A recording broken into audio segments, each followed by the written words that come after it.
दिल्ली चुनाव में आपकी बुरी हार, साफ हो गए केजरीवाल, करारी हार। क्यों गंवाई सत्ता, क्या है मुख्य कारण?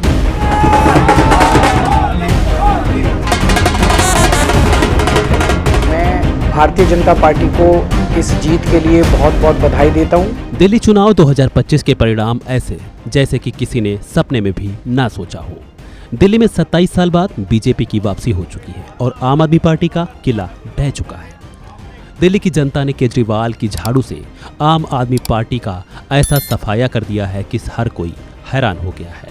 लेकिन इस बुरी हार के पीछे आखिर ऐसा क्या रहा? आखिर वो कौन सी वजह रही जिसके चलते आप संयोजक अरविंद केजरीवाल तक अपनी नई दिल्ली की सीट तक नहीं बचा पाए? दिल्ली चुनाव में आम आदमी पार्टी की इस बुरी हार से एक्सपर्ट्स भी सकते में हैं, लेकिन अब इसके लिए सीधे तौर पर केजरीवाल को जिम्मेदार ठहराया जा रहा है। माना जा रहा है कि इसके पीछे शीश महल और कथित शराब कांड जैसे मुद्दे आम आदमी पार्टी पर भारी पड़ गए हैं। सबसे पहले बात करेंगे वजहों में, अनर्गल आरोप और कथनी करनी में अंतर। चुनाव और उससे पहले भी केजरीवाल अक्सर विरोधियों पर मनगढ़ंत आरोप लगाते रहे, कभी ऑपरेशन लोटस को लेकर तो कभी ईडी सीबीआई की कार्रवाई को लेकर बड़े बड़े दावे करना। यहां तक कि केजरीवाल ने चुनाव आयोग पर भी अनर्गल दावे और सवाल उठाए। केजरीवाल को कई बार इन आरोपों पर माफी तक भी मांगनी पड़ी। केजरीवाल के इन अनर्गल आरोपों के चलते ही कहीं न कहीं जनता का भरोसा खोता रहा और जिसका खामियाजा पार्टी को भुगतना पड़ा है। शीश महल और कथित शराब कांड। बीजेपी ने जिस तरीके से शीश महल और शराब कांड को चुनाव में एक अहम मुद्दा बनाया, कहीं न कहीं दिल्ली वासियों के दिलों में वो घर कर गया। लोगों ने इस मुद्दे को अपने जहन में रखा और केजरीवाल पर शराब कांड में लगातार लटक रही तलवार से सहानुभूति के बजाय लोगों में उनका भरोसा कम हो गया।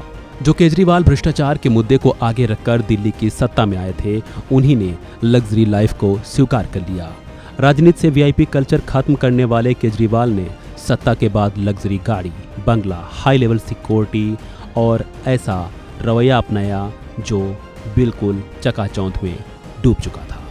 लगभग वो सब कुछ केजरीवाल ने अपना लिया जिसकी कभी वो खिलाफत किया करते थे। यमुना, पानी और साफ सफाई।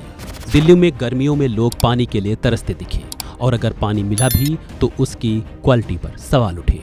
गर्मियों में लोग पानी के लिए त्राहि त्राहि कर रहे थे। सरकार के ऊपर टैंकर माफिया हावी रहा। दिल्ली सरकार ने टैंकर माफिया के सामने इस तरह घुटने टेक दिए थे। अरविंद केजरीवाल ने 24 घंटे साफ पानी सप्लाई का वादा तो किया था, पर लोगों को गंदा पानी भी नसीब होना मुश्किल हो रहा था। इधर लोकल स्तर पर भी एमसीडी में आपको कमान तो मिल गई और बड़े बड़े वादे भी किए गए, लेकिन एमसीडी में आना ही उनके लिए एक प्रकार से भारी पड़ गया, क्योंकि खस्ताहाल सड़कें और बारिश में फेल ड्राइनेज सिस्टम के साथ ही साफ सफाई जैसे मुद्दों ने आपके खिलाफ एक और नया माहौल बनाया। आतिशी को सीएम बनाना। गिरफ्तारी की तलवार के चलते केजरीवाल ने आतिशी को सीएम बनाया, लेकिन लोगों को ये रास नहीं आया। इस बात को लोग खुले रूप से समझ गए कि आतिशी मात्र एक खड़ाऊ सीएम तक ही सीमित रहेंगी। साथ ही अगर आप चुनाव जीत भी गई तो केजरीवाल के सीएम बनने पर भी हर समय गिरफ्तारी की तलवार का संकट बरकरार ही रहेगा। बहरहाल दिल्ली से झाड़ू की बेदखली हो चुकी है और कमल खिल चुका है। चुनाव में आपकी हार पर आखिर आप क्या सोचते हैं? क्या ऐसी वजह रहे जिसके चलते केजरीवाल को इतनी बुरी हार का सामना करना पड़ा है? कमेंट बॉक्स में दीजिए अपनी राय। फिलहाल इस वीडियो में इतना ही। खबरों से जुड़े अन्य अपडेट्स के लिए वन इंडिया को करें लाइक और सब्सक्राइब।